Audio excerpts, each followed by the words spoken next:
Hello everyone, welcome to Lukman IS. Today we are going to have the Hindu analysis of 1st September 2020. So let us see which are the important articles in today's newspaper and take input for our examination. So we have segregated them for mains purpose and for prelims purpose. We will see one by one these articles and try to take input for our examination. So this is the first article we are going to discuss here on page number 6, editorial page.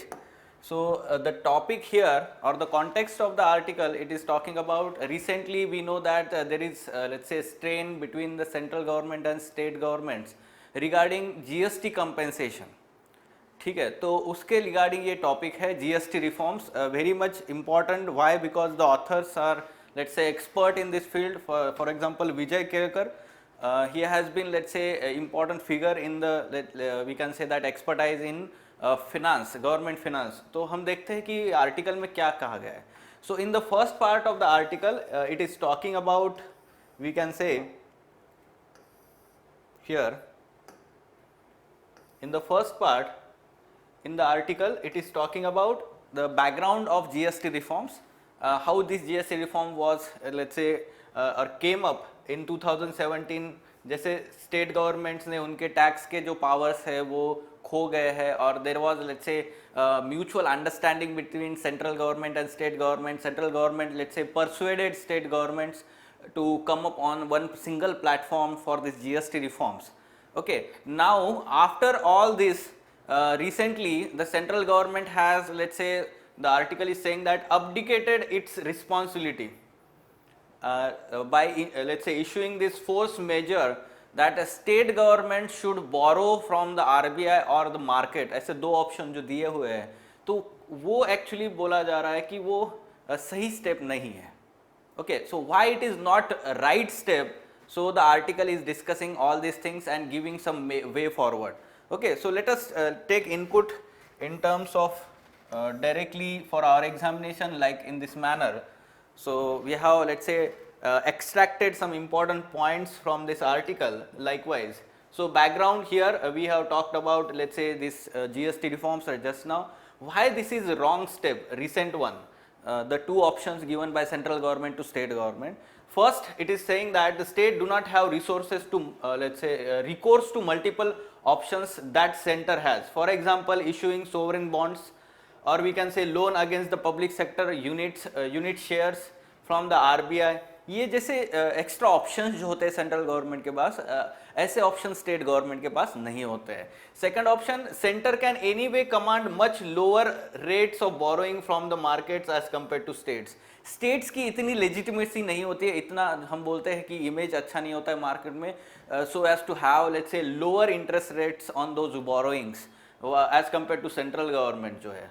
ठीक है, या फिर अगर हम देखते हैं कि third जो ऑप्शन यहाँ पे बोला जा रहा है कि in terms of aggregate public sector borrowings it does not matter for the debt markets. Okay, so ये जो डेट मार्केट होता है वो एग्रीगेट हम बोलते हैं कि एग्रीगेट पब्लिक सेक्टर बोरोइंग जो होती है सेंट्रल और स्टेट गवर्नमेंट का साथ में मिला के वो रैंकिंग दिया जाता है. ठीक है, तो रेटिंग एजेंसी जो है वो एग्रीगेट पब्लिक सेक्टर बोरोइंग मतलब स्टेट्स का और सेंटर का मिला के वो चेक करते हैं, रेटिंग्स देते हैं. तो कोई भी फर्क नहीं पड़ेगा सेंटर बोरो कर रहा है या स्टेट बोरो कर रहा है. ठीक है, तो स्टेट बोरो कर रहा है बट उनकी क्रेडिबिलिटी कम है तो ऑटोमेटिकली और ज़्यादा प्रॉब्लम क्रिएट होगा. सेंटर करेगा तो क्रेडिबिलिटी है तो वो रीपे करने के चांसेस अच्छे होते हैं. The next point it is talking about fighting this recession through increased fiscal stimulus is basically job of macroeconomic stabilization, which is center's domain and not state's domain. And lastly, a very important point it is talking about is that breaking this important promise using alibi of COVID-19 pandemic causes a serious dent in trust built between center and state. So center state financial relations which are built on trust, जो 2017 में central government ने जो trust build किया था states के साथ में, अब जो उन्होंने जो रिस्पॉन्सिबिलिटी जो है छोड़ दी है उनकी, ऐसा इनडायरेक्टली बोला जा रहा है. तो ये ट्रस्ट जो फैक्टर है काफ़ी फर्क पड़ सकता है इसके आगे के रिलेशंस में, इसके आगे सेंटर स्टेट के. Okay, so it is also giving reference to Kautilya. The Kautilya too would have advise sovereign against reneging on the promised bail out as fulfilling the obligations helps build the trust with sub sovereign. Sovereign मतलब यहाँ पे central government की बात हो रही है, सब sovereign मतलब रीजनल गवर्नमेंट या स्टेट गवर्नमेंट की बात होती है. Okay, so Kautilya would have also advised the same that it should have followed whatever that is promised. ठीक है, तो वो ट्रस्ट मैटर बहुत करता है. वे फॉरवर्ड में ये जो है कैसे जीएसटी को जो प्रॉब्लम्स हो रहे हैं उसको आगे कैसे लिया जा सकता है. जो जीएसटी कंपेंसेशन से इसकी बात हो रही थी कि why there are less amount of we can say revenue generation in GST, तो उसके लिए इन्होंने एक वे फॉरवर्ड बताया है that GST is destination based consumption tax. We know about that. Which must include all goods and services. At present we know that products like petroleum या फिर जो sin goods होते हैं, ऐसे कुछ goods होते हैं जहाँ पे अलग से taxation government ज़्यादा लगाता है, right? So with few exemptions such as food and medicine, सिर्फ इसका ही exception होना चाहिए because they come under essential commodities, so we can have some exception for that. And that widening of that basket of GST would certainly help in generating more revenue. ठीक है, तो ऐसे वो बोल रहे हैं कि tax base widening of tax base itself will allow us to go back to original recommendation of standard rate of 12%. तो एक ही रेट होना चाहिए, कॉमन रेट. जब सारे प्रोडक्ट्स को एक साथ में ले लिया तो 12% is let's say originally recommended tax rate जो है 12% का वो होना चाहिए 5 साल के लिए अगले. ठीक है, और उसके बाद उसको रिव्यू किया जा सकता है. यहाँ पे कंपेरेटिव एग्जांपल उन्होंने दिया है, best example. Similar GST regime is existent in Australia and for last 1 or 2 decade there has been constant GST rate of 10% in Australia, and that too the very much good performance in terms of revenue generation of the government. So a low moderate single rate of 12% encourages better compliance, reduces the need to arbitrary classification of those, and discretion reduces litigation and will lead to buoyancy in collection. तो अभी जैसे 5%, 12%, 18%, 28% ऐसे जो slabs बना के रखे हैं, तो उन स्लैब्स की वजह से कहीं ना कहीं बोला जाता है कि आर्बिट्री क्लासिफिकेशन है, डिस्क्रिशन होता है कि कौन से स्लैब से कौन से स्लैब में मूव करना है. ठीक है, ये सेंट्रल गवर्नमेंट का एक आर्बिट्रेशन मूव होता है, ऐसा बोला जा रहा है. तो ये रिड्यूस हो जाएगा. Okay, and we can say that there is constant policy, or we can say that is policy can be predicted by the market. तो वो काफ़ी अच्छा होता है. Even after 28 years of 73rd and 74th amendment, the local governments do not have promised to transfer funds, functions and functionaries. Now we have to understand that 3 F's are very much important related to local self-government, and the way forward it is saying that GST does not include the 3rd tier of the government. ठीक है, जो centre और state की बात होती है और उन्हीं में रेवेन्यू जनरेशन जो होता है वो डिवाइड किया जाता है. तो यहाँ पे वे फॉरवर्ड में वो बोल रहे हैं कि 12% जो है उस 12% में 5% जो है सेंटर का होना चाहिए, 5% जो है स्टेट का होना चाहिए, और 2% जो है वो अर्बन लोकल बॉडीज और रूरल लोकल बॉडीज जो है, लोकल सेल्फ गवर्नमेंट जो है, तो वो उनको देना चाहिए. ठीक है, ऐसा उन्होंने यहाँ पे रिकमेंड किया है वे फॉरवर्ड में. तो ये 3F जो प्रॉमिस किए गए थे वो एक्चुअली नहीं हुआ है. Devolution of funds, devolution of functions and devolution of functionaries. So this has been always the problem of all local self governments. तो हम बोल सकते हैं कि ये होना चाहिए. फंड्स के लिए उन्होंने ये सजेस्ट किया है कि 2% उनको भी इंक्लूड कर लेना चाहिए फिक्स्ड वाले में, because we know that in recent times more and more functions are let's say और responsibilities are given to all these urban local bodies. ज़्यादातर हम देखते हैं, जैसे कि हम देखते हैं कि supply of drinking water, sanitation, ये सारी चीज़ें लोकल सेल्फ बॉडीज़ को दिया गया है रिस्पॉन्सिबिलिटी. तो उनका रिवेन्यू जनरेशन के जो एवेन्यूज़ है बहुत कम कर दिए, right. So that's why we need to have let's say fixed amount of revenue should be transferred to them directly. ठीक है, ऐसा वो आर्टिकल में बताया जा रहा है. So these are some important way forward they are talking about, and in conclusion we can say that GST is very let's say crucial reform that has taken place after independence in terms of let's say tax reforms. ठीक है, तो ये बहुत ज़्यादा important है हमारे overall economic growth and development के लिए. ऐसे आप सिंपल कंक्लूजन वहाँ पे दे सकते हो. So this was important article, we should take input from this article. जैसे कि ऐसे क्वेश्चन आ सकता है, यहाँ पे हमने क्वेश्चन पहले ही फ्रेम कर चुके हैं। See do you think that the central government asking states to face fiscal challenge on their own during pandemic and economic slowdown is the correct step? Justify your opinion. तो अभी इस article में जो हमने discuss किया वो reasons आपको पता होने चाहिए। Okay, second, COVID-19 pandemic and economic contraction has exposed fault lines in center state financial relations and weakness in GST regime. So examine the statement. तो अभी हमने जो डिस्कस किया है वीकनेसेस जीएसटी में है कुछ, या फिर हम देखते हैं सेंटर स्टेट रिलेशंस कैसे अभी स्ट्रेन हुए हैं। So we can discuss that and give way forward also in examine command. Fine. So let us move on to next article on page number 6, editorial page, quantum not solace. So the context of the article is recently the amount of punishment that has been given by the Supreme Court in case of let's say criminal contempt, जो case चल रहा था advocate Prashant Bhushan के against, तो उनको 1 रुपये जो है वो हम बोल सकते हैं कि पनिशमेंट जो है नॉमिनल पनिशमेंट उनको बताया गया है। तो ये पनिशमेंट के बारे में यहाँ पे डिस्कस हो रहा है। So article is talking about let's say very dark side of supreme Court has been exposed. It is saying that the Supreme Court has bared its dark and intolerant side. So such kind of words can be used. Editorial के जो words होते हैं वो standard words अपने answer में लिखने चाहिए directly. Yes, so during the hearing of sentencing, it appeared that the bench had painted itself into corner, was looking for a way out by seeking an apology so that the quietus could be given to the whole issue. तो ये apology के ऊपर ही सारा issue आ चुका था। बाद में contempt जो केस हुआ था उसके लिए एक्चुअली जो एक्सप्लेनेशन होना चाहिए था उनकी तरफ से वो हुआ नहीं, कुछ नहीं हुआ है।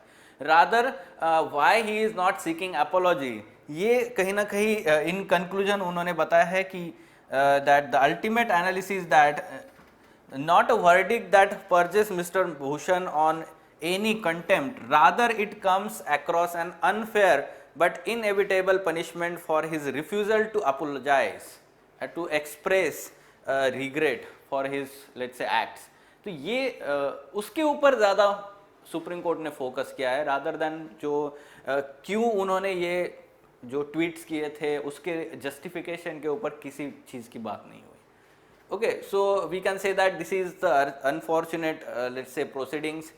It is also unfortunate that the court did not give heed to let's say wise advice of let's say Attorney General that it should display the magnanimity by not imposing any sentence and by considering the tweets as bona fide expression of criticism aimed at improving institutions let's say stature. ठीक है, तो ये भी उन्होंने किया नहीं है supreme court में। तो कहीं ना कहीं हमने जो फॉलोअप कर रहे हैं इस आर्टिकल का that there has been criticism of supreme court और judiciary as let's say institution arm of the government state. तो ये हम फॉलोअप में देख सकते हैं कि ये अभी जो केस है ख़त्म हो चुका है। Still even let's say Prashant Bhushan has said that he will pay that amount let's say and respect the judiciary जो है उसके लिए वो पे करेंगे। और दूसरी बात है कि वो रिव्यू पिटिशन जो है, रिव्यू जो उनका राइट है रिव्यू करने का, वो भी वो उनके साथ रखते हैं। But yes, let us see future में क्या होता है। सो एनालिसिस काफ़ी इंपॉर्टेंट है। एनालिसिस में आपने ये वर्ड्स यूज़ करने चाहिए कि डार्क और इंटॉलरेंट साइड है, या फिर जो सीकिंग अपोलॉजी है उस पर फोकस है रादर देन एक्सप्लेनेशन पे नहीं है, ट्रुथ क्या है उस पर नहीं है। फाइन, तो ये एनालिसिस में आपको इनपुट्स मिल सकते हैं। GS2 में जो पॉलिटी सेक्शन है, पॉलिटी में इस पे क्वेश्चन आ सकता है जुडिशरी के ऊपर directly. Okay, yes. So moving on to next article, PLA aggression blocked at Pangong Tso. और दूसरा आर्टिकल सिमिलर वे में हम देखते हैं कि चाइना कंट्रोल्स 1000 स्क्वायर किलोमीटर इन लद्दाख। तो जो इंडिया क्लेम करता है वो अभी चाइना क्लेम कर रहा है अब तक का इंडिया का जो टेरिटरी है। सो फर्स्ट डेवलपमेंट ये काफ़ी अभी फिर से शुरू होने वाला है ऐसा लग रहा है। स्टैंड ऑफ जो है, escalation of ongoing stand off on disputed boundary in Ladakh region. Chinese troops carried out aggressive move on the night of August 29 to change status quo on the southern bank of Pangong Tso lake. अब ये पोंगयांग Tso lake हमें पता होना चाहिए कि मतलब जो Ladakh reason में है और उसके जो फिंगर्स हम जो बात करते हैं, तो फिंगर्स मतलब जो है वो माउंटेन रीजस जो होते हैं वहाँ पे, these fingers 1 2 3 4 5 6 7 8 fingers are there, and these represent the mountain ridges in that let's say Pongangsu lake region. तो वो जो रीजेस है, जैसे हम लेट्स से फिंगर्स है, तो हम देखते हैं कि साउदर्न बाउंड्री जो है लार्जली जो है Indian side let's say occupy करती है, और नॉर्दर्न बाउंड्री में भी एक हद तक दोनों साइड से पेट्रोलिंग होता है, बट नॉर्दर्न बाउंड्री अभी कम्प्लीटली चाइना के ट्रूप्स ने वो ऑक्यूपाई किया गया है, ऐसे रिपोर्ट्स है. Okay, so here we can talk about that about 1000 square kilometer of area in Ladakh along the line of actual control is under the Chinese control according to intelligence inputs. तो ये हम देख सकते हैं कि government को provide किए गए इंटेलिजेंस इनपुट्स है. About 20 square kilometer in Galwan Valley, 12 square kilometer in Hot Spring area is said to be under Chinese occupation now. And Pongangso Lake में जो रीजन है वो 65 स्क्वायर किलोमीटर, whereas चुसुल का reason जो है वो 20 स्क्वायर किलोमीटर. ऐसे बहुत सारा एरिया है जो हम बोल सकते हैं. और देप्सांग प्लेन जो है यहाँ पे बहुत ज़्यादा एरिया जो है अभी चाइनीज़ ऑक्यूपेशन के अंडर आ चुका है. ठीक है, तो देप्सांग प्लेन्स का भी यहाँ पे मेंशन है. Chinese forces are occupying the considerable area in finger 4 to 8 near पोंगंगसो lake. The distance between finger 4 to 8 the mountainous spurs attributing to lake is about 8 kilometre.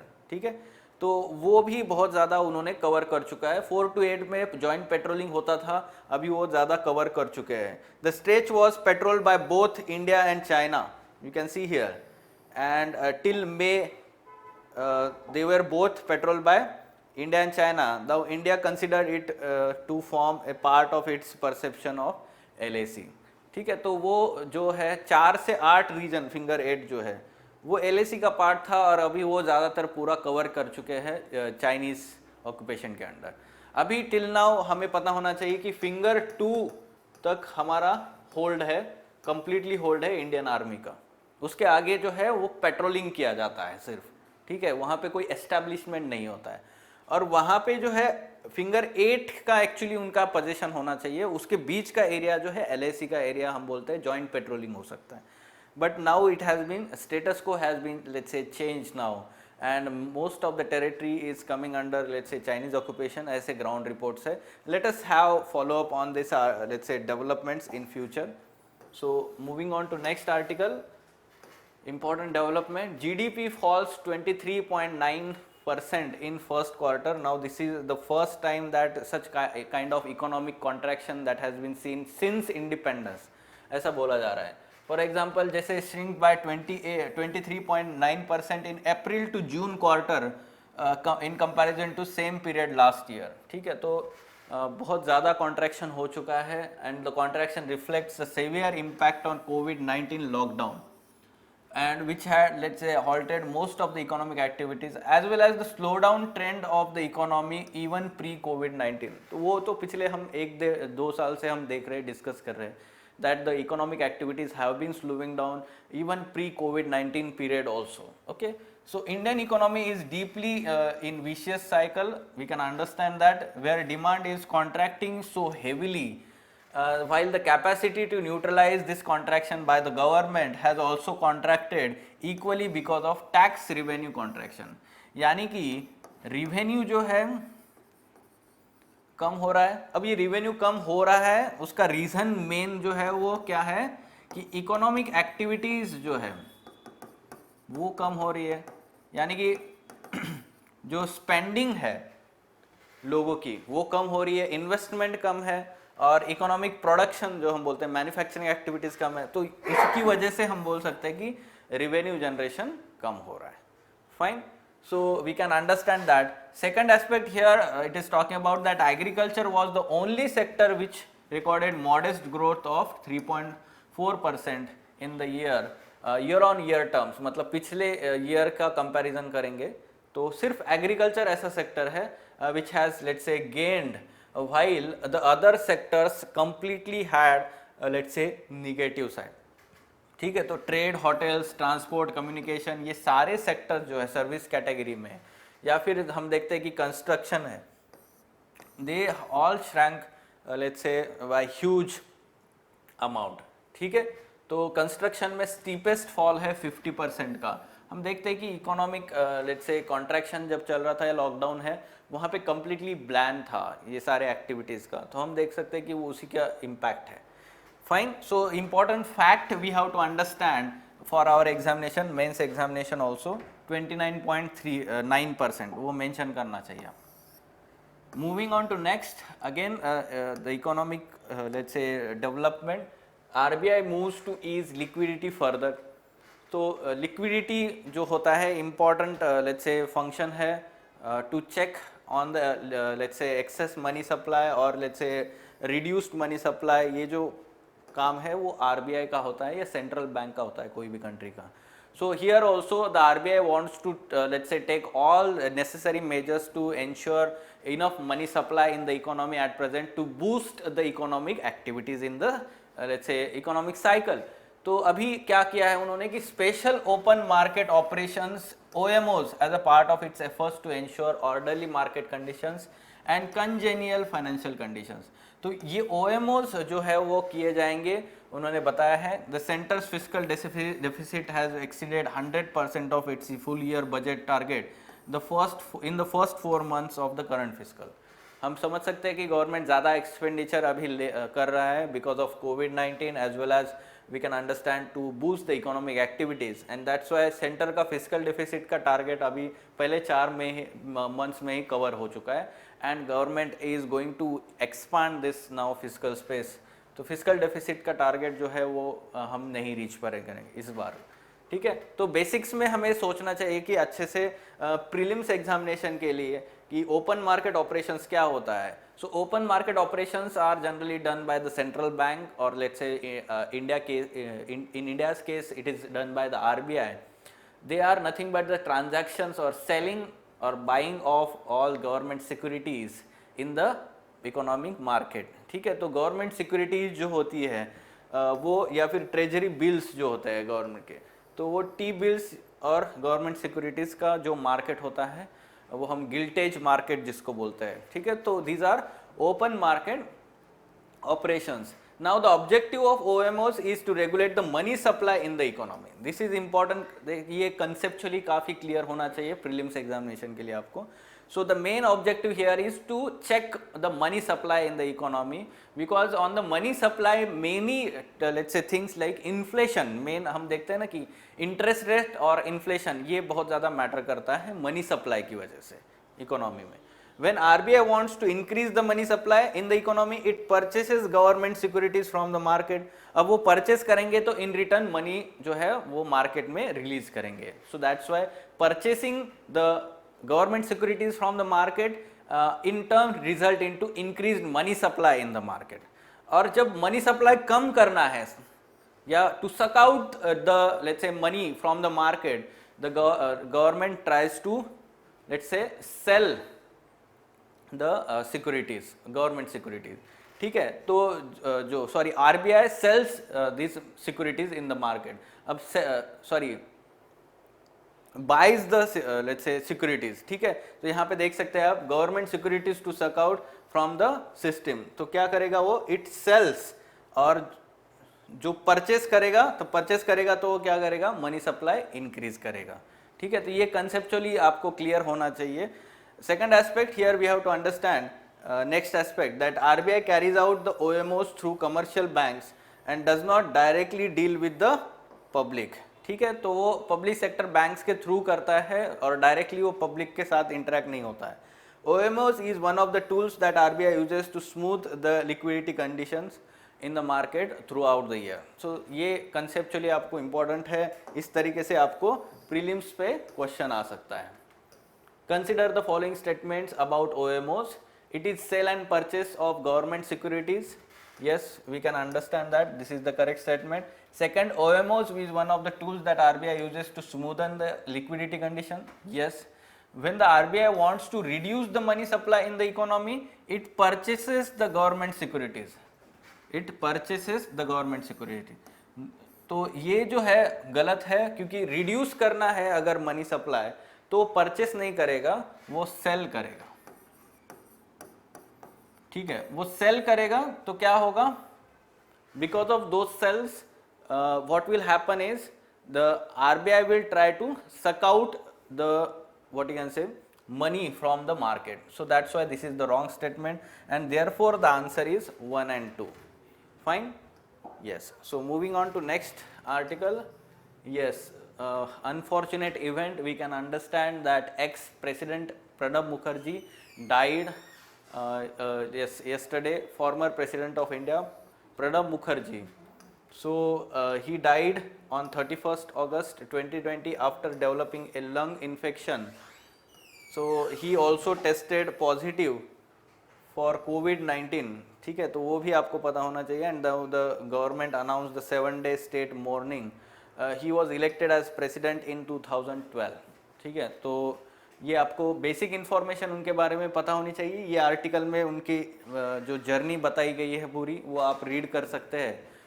उसके बारे में आपको डिटेल जानने की ज़रूरत नहीं है. इन जनरल आपको इन्फॉर्मेशन अगर चाहिए तो वो पर्सनैलिटी की, तो इस आर्टिकल से आपको मिल सकती है. Okay, so we only need to know about his term, जो है प्रेसिडेंशियल टर्म. सो ये आपको पता होना चाहिए कि वी कैन से दैट.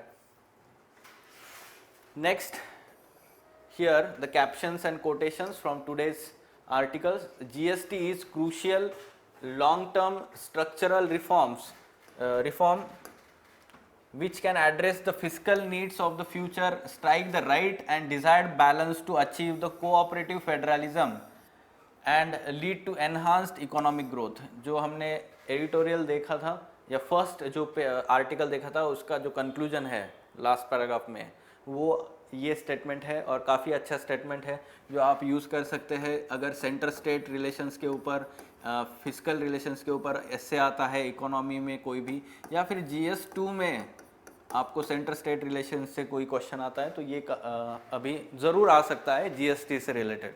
ठीक है, तो ये स्टेटमेंट कंक्लूजन में आप ज़रूर यूज़ कर सकते हैं. अच्छा, फाइन.